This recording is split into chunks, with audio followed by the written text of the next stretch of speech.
नमस्कार बच्चों.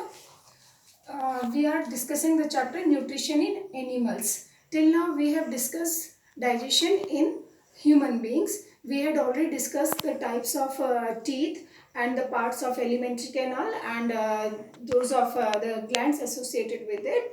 Now today we will be discussing digestion in grass eating animals. Children, you must have observed goat, cows, buffaloes.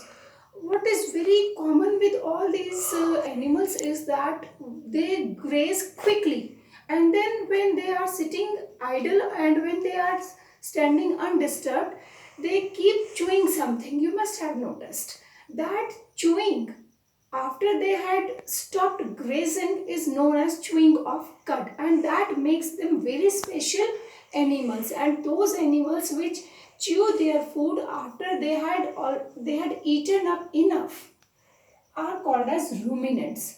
So goats, buffaloes, cows, they are called as what? Ruminants. So how shall we define it? Ruminants are the cud chewing animals. Fine. And what is meant by cud? Cud is half digested food in the stomach of grass eating animals, or we call them as ruminants. Fine children. And why do they need to chew the cud? Actually what happens? Cellulose is quite a very complex and big chemical molecule. They are big particles. They cannot be digested as easily as we can digest the starch. So extra effort is required from these animals to digest this hard and large molecule cellulose.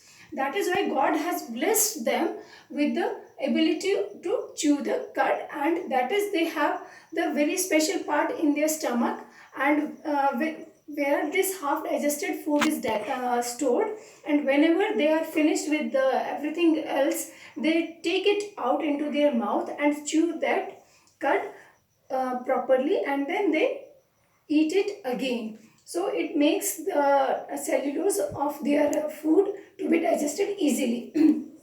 There is one more new term, children, that is cecum.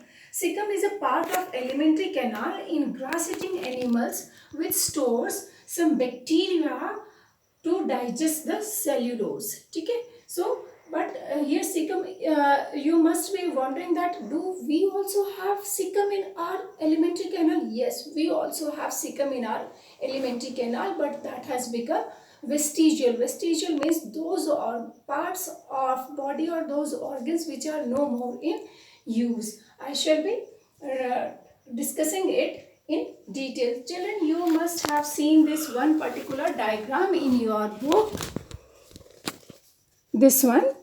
And here if you see it closely, you will see that this cow is eating the grass. This is the alimentary canal, and here this part is called as the rumen. Rumen is that part where, children, this half digested food is stored temporarily. From here this rumen, cow brings back this half chewed, half digested food into the mouth. It chews it again and then it absorbs it again. Fine.